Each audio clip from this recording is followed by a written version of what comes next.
तो बिला आखिर तकरीबन एक माह से ज़ायद की मुशक्क़त के बाद हुकूमत आइनी तरमीम करवाने में कामयाब हो गई। बड़ी क्लोज़ कॉल थी, बड़ा ही क्रूशल मैच दिखाई दिया और बकौल सेठी साहब के अक्टूबर में ये मामला तय हो जाएगा।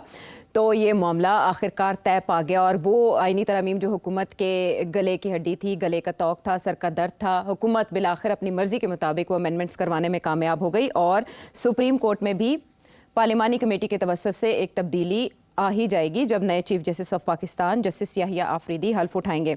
बज़ाहिर तो लगता है कि हुकूमत अपने टारगेट से अचीव करने में कामयाब हुई है और डेडलाइन भी उसने मीट कर ली, लेकिन जो हैरत कदा है, सियासत का हैरत कदा, उसमें यह अजीब बात है कि पाकिस्तान तहरीक इंसाफ का इन चेंजेस के ऊपर रद्द अमल जो है वो मोहतात है और उस पर हम 9 माह के बाद एक बड़ी रिहाई देख रहे हैं। ये बड़ी रिहाई किस नतीजे में हुई, क्या इसके अकब में क्या इसके पुश्त पर कोई डील मौजूद है, इस पर तो सेठी साहब प्रेडिक्ट करेंगे। लेकिन ओवर टाइम जब से ये कश्मकश चल रही है जुडिशल पैकेज की, जब से हमने गूंज सुनी, सेठी साहब की प्रेडिक्शंस ने हालात में कैसे नेविगेट किया, उसको पहले प्रोग्राम का हिस्सा बनाएंगे। पहली अटेम्प्ट जो उन्होंने मारी उसमें नाकाम हो गए। अगली जो अटेम्प्ट मारेंगे वो अब सोच समझ के मारेंगे ज़रूर, ये मेरी प्रेडिक्शन है, उस पर कामयाब हो जाएंगे। जुडिशल कमीशन जो है और पार्लियामेंट्री कमेटी जो है उनको भी मर्ज कर दिया जाए ताकि गवर्नमेंट का ज़्यादा रोल हो जाए in managing the supreme court. इसी कोर्ट के अंदर एक स्पेशल फॉरएवर एक बेंच बना दिया जाए जिसके अंदर कोई फार्मूला ले आए जिसके साथ ये अश्योर हो जाए कि एक constitution will be followed and not politics. 19th amendment जो है उसको डाइल्यूट किया जाएगा, थोड़ी सी बिटवीन 19th और 18th में चले जाएंगे। जरूरी नहीं है कि सारा कुछ एक ही दिन हो जाए, शायद कुछ चीजें पहले हो जाए और शायद कुछ चीजें बाद में हो जाए। पार्लियामेंट का दखल जुडिशियल अपॉइंटमेंट्स में और जुडिशियल डिसीजंस में होगा। पार्लियामेंट जुडिशरी के तहत अपने आप को मजबूत करेगी। मौलाना is not a problem, he will support this constitutional amendment. Maulana will go along, senate में भी नेशनल असेंबली में भी। पीटीआई कभी भी मौलाना के साथ या इस अमेंडमेंट में हिस्सा नहीं डालेगी। पीटीआई कभी भी एक्सेप्ट नहीं करेगी, जो अभी तय होता है पीटीआई कभी नहीं एक्सेप्ट करेगी। मेरा ख्याल है ये फ्लो क्रॉसिंग हो जाएगी। उन्होंने एक तैयारी की हुई है कुछ लोगों के साथ, कुछ पीटीआई के लोग या कुछ और लोग जिनको वो कहेंगे जी आप इधर आ जाएं, हमारे लिए वोट कर दें, तो 2/3 तो हो जाएगी। मुनीब अख्तर और मंसूर अली शाह को शिकस्त होगी, मेरी ये पेशन गोई है। They will be in the dock. ये अक्टूबर के अंदर ही ये मामले तय हो जाएंगे। ये फैसले हो चुके हैं। मैं ये अपनी कोई राय नहीं दे रहा, मैं आपको इन्फॉर्मेशन दे रहा हूँ, ठीक है, कि ये फैसले हो चुके हैं कि under no circumstances will they allow this regime to be unravelled by a clutch of जजेस। इनमें से ज़्यादातर पेशगोइयाँ सितंबर के अवाइल में की गई हैं और अब अक्टूबर ख़त्म हो रहा है। चीफ जस्टिस के मनसब पर कौन बिराजमान होगा, सेठी साहब ने इस बारे में क्या कहा था? अब मैं कुछ और कह दूंगा तो बहुत ही शोर पड़ जाएगा। I would be surprised, shocked, stunned अगर if the 3 top of the supreme courts all survive. अब ज्यादा नहीं पूछना आपने मुझे। ठीक है, ठीक है, ठीक है, इतना काफी है। अभी some of them may think they will survive, some of them may think they will be the next chief justice, some of them they think that मुझे तो कोई कुछ कर ही नहीं सकता, मैं तो 3rd चीफ जस्टिस बनूंगा and so on. I don't think ये सिचुएशन होगी।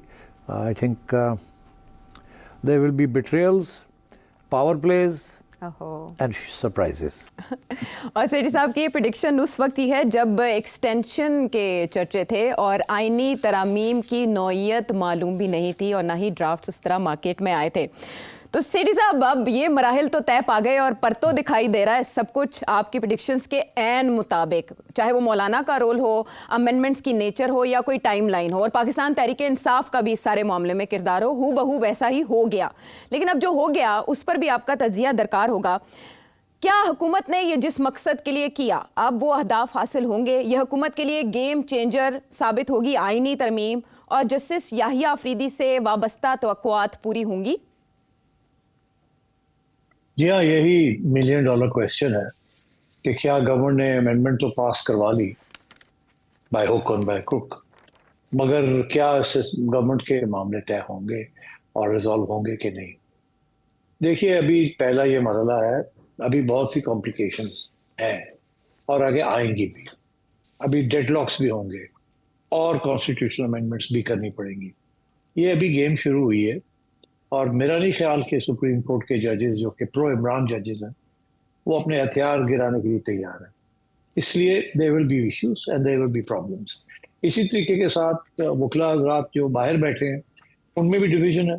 उनमें भी बहुत से लोग हैं जो कि पिटिशन आफ्टर पिटिशन हर जगह पे बाहर आएगी पिटिशन की, और सुप्रीम कोर्ट के अंदर बड़ी कंफ्यूजन होगी कि ये पिटिशन जो है ये कॉन्स्टिट्यूशनल पिटिशन है, ये पिटिशन जो चल रही है इसके अंदर कौन सुनेगा, इसको कैसे सुना जाएगा, कौन से इसके पहलूज हैं जो कि कॉन्स्टिट्यूशनल है और वो कौन से हैं जो नॉन कॉन्स्टिट्यूशनल है। मैं समझता हूँ अभी एज आई सेड प्रॉब्लम्स अब नजर आने शुरू होंगे आपको। पहला प्रॉब्लम जो आपको नजर आएगा वो तो यही है कि जो लोग तवक्को कर रहे थे कि मंसूर अली शाह और मुनीब अख्तर साहब ये रिज़ाइन करके चले जाएंगे और या फरीदी साहब को क्लीन स्लेट दे जाएंगे, वैसे नहीं हुआ। मेरी तो प्रेडिक्शन ये थी कि ना मंसूर अली शाह चीफ जस्टिस बनेंगे, ना मुनीब अख्तर, और ना ही काजी फायजी साहब। काजी फायजी साहब तो अब रिटायर होने जा रहे हैं, मगर ये दो साहब ने फैसला किया कि ये रिटायर नहीं होंगे, ना ही रिजाइन करेंगे, and they will stay on. और उसका इशारा उन्होंने दे दिया है that they mean to fight.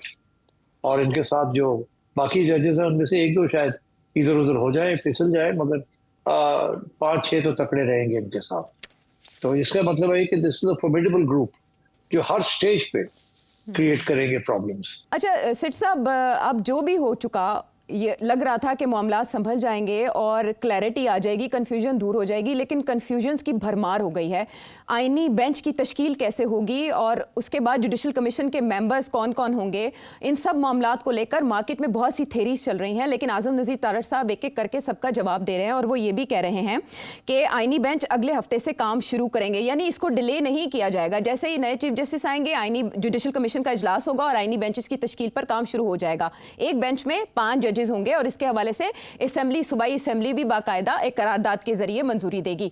अब ये है कि जो सुप्रीम कोर्ट आईनी मुकदमात का तयन कैसे करेगी कि इस मुकदमे में आईनी नुक्ता मौजूद है या नहीं, वो आज जस्टिस याहिया अफरीदी के ज़ेर सदारत उनके एक मुकदमे की समाअत हो रही थी, वो हेड कर रहे थे उस बेंच को, तो उन्होंने ये कहा कि उन्होंने आईनी मुकदमात की निशानदही के लिए रजिस्ट्रार को पॉलिसी दे दी है। तो वो कुछ ऐसे निकात हैं जिनको लेकर मार्केट में बहुत ज़्यादा कन्फ्यूजन मौजूद है। तो मैं आपसे ये सवाल करना चाहूँगी कि बतौर नए chief justice, justice Yahya Afridi के चैलेंजेस क्या होंगे?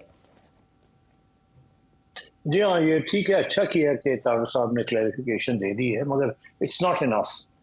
अब आपका कहना यह है कि सैकड़ों की तादाद में केसेस हैं सुप्रीम कोर्ट के पास, उनमें से हमें नहीं पता कितने हैं जिनको ये कहा जा सकता है कि उनके अंदर कॉन्स्टिट्यूशनल इश्यूज इन्वॉल्व हैं। अब याहिया अफरीदी साहब ने ये रजिस्ट्रार के हवाले कर दिए जी। रजिस्ट्रार के हवाले तो कर दिया, मगर वो चैलेंज हो जाता है ना कि रजिस्ट्रार का इसके अंदर है, इसके अंदर नहीं है। इसके अंदर वो नहीं है तो आगे से वो जो पिटिशनर हो कहेगा नहीं है इसके अंदर, फिर क्या करेंगे? तो then the registrar's decision will be challenged. और मेरी तरफ से तो ये क्लियर है कि ये जो 6-7 जजेस हैं ये ऑब्स्टिकल्स क्रिएट करेंगे हर चीज में। किसी में कहेंगे हम नहीं बैठते, ये तो कॉन्स्टिट्यूशनल बेंच, ये नहीं ठीक, वो नहीं ठीक। अभी मंसूर अली शाह साहब ने रास्ता तो दिखा दिया, एक बेंच में बैठने से इनकार कर दिया। और क्या इसी के साथ दोनों मंसूर अली शाह और आयशा साहिबा ने बैठ के कहा ये इसके अंदर तो कॉन्स्टिट्यूशनल मैटर्स हैं, हम नहीं सुनते। तो अब क्या रजिस्ट्रार जो है रातों रात बैठ के सॉर्ट आउट करेगा?